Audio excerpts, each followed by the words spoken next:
తల్లిదండ్రుల కష్టం పిల్లలకి వాళ్ళు తల్లిదండ్రులు అయ్యాక అర్థమైందంట. అమ్మో, నాన్న ఇంత నలిగిపోయాడా, అమ్మ ఇంత దుఃఖపడిందా నన్ను ఈ స్థాయికి తేవడానికి అని. ఎవడి కోసం చేస్తారు? పెద్ద ఏంటి పెద్ద, మీరు పెద్ద, అందరు తల్లిదండ్రులు చేసేదే, మీరు పెద్ద ఏంటి పెద్ద విశేషం? మీ బాధ్యత ఇది, మీ యొక్క డ్యూటీ ఇది అని సవాళ్ళతో, ప్రతి సవాళ్ళతో చెలరేగిపోయే యువతరానికి. ఇద్దరు చిన్న బిడ్డల్ని దేవుడు ఇచ్చిన తర్వాత తెలుసుద్దాడి కోటం.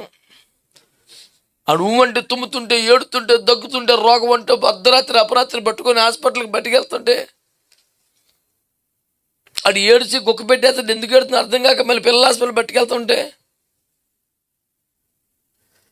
అన్ని స్కూల్లో జాయిన్ చేసేటప్పుడు జరిగే తత్తంగానికి మెంటలు వచ్చేస్తుంటే, ఒక అడ్మిషన్కి ఇన్ని సావులా అని బుర్రపిచ్చెక్కేస్తుంటే, అప్పుడు నాన్న చూస్తే లేడు, వెళ్ళిపోయాడు. అప్పటికే కుమ్మిలి ఎడుతాడు వీడు.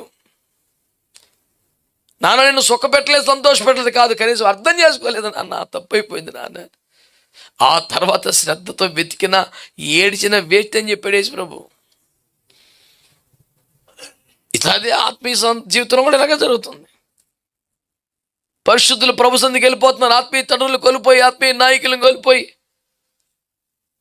తప్పాలు చేయకూడదని గద్దించేవాడు ఎవడ లేక, చెప్పేవాడు ఎవడ లేక,